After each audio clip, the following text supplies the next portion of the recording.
What's up YouTube? Today we're going to be tie-dyeing 4th of July shirts. The materials are easy. We used acrylic paint, ponytails, and clear condiment bottles with 2 parts water. The technique we decided to use was found on Pinterest. It's a spiral one. So you want to go ahead and spiral the shirt in the middle and hold it down with about 4 to 6 bands depending on the size of your shirt and the design you want to create. So moving right ahead, here's all of our shirts and here is the mixing process.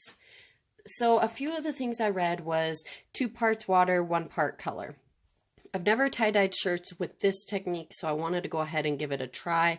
And the red turned out amazing. It wasn't too diluted, wasn't too runny.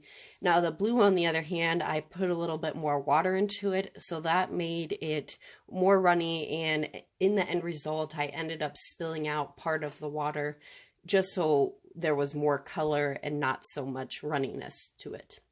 We also have a clear water bottle halfway filled with water just to get the shirts wet ahead of time so it can absorb the color better when it is applied.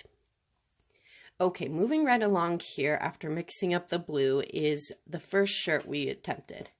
My shirt was the first shirt we decided to do, and it didn't take very long to go ahead and get the colors on there. And I did go ahead and do the front and the backs of our shirts just so they matched, and really that's pretty much all there is to it. The next little clip you'll see is just me doing, or our daughter doing her shirt. So here you can see where we applied the water first, and then she'll go ahead and add her color in. And then the next shirt we do is Daddy's shirt, and his shirt was a little bit more complicated to make a spiral with, but it ended up working out. So we let these shirts dry overnight. I think they said you can let them dry after 3 hours, but we did it so late at night, we just let it sit in the shop overnight and dry. And you need to lift it. Yeah, that's pretty much all there is to tie-dyeing shirts with this technique. It's pretty simple, pretty affordable, and it's something I will be trying again with other colors and other techniques, because on Pinterest there's hundreds of ways to dye shirts, tie-dye shirts, and hundreds of techniques. One thing I did not read, however, throughout all the Pinterest posts was to wear gloves when you do this.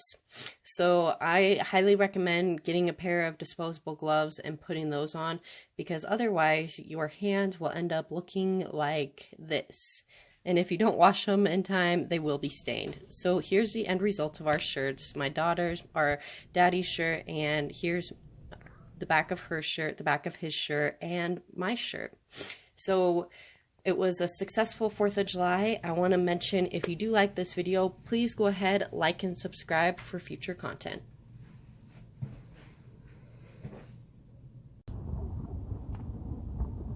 Woohoo, here we go, red, white, and blue. Oh yeah.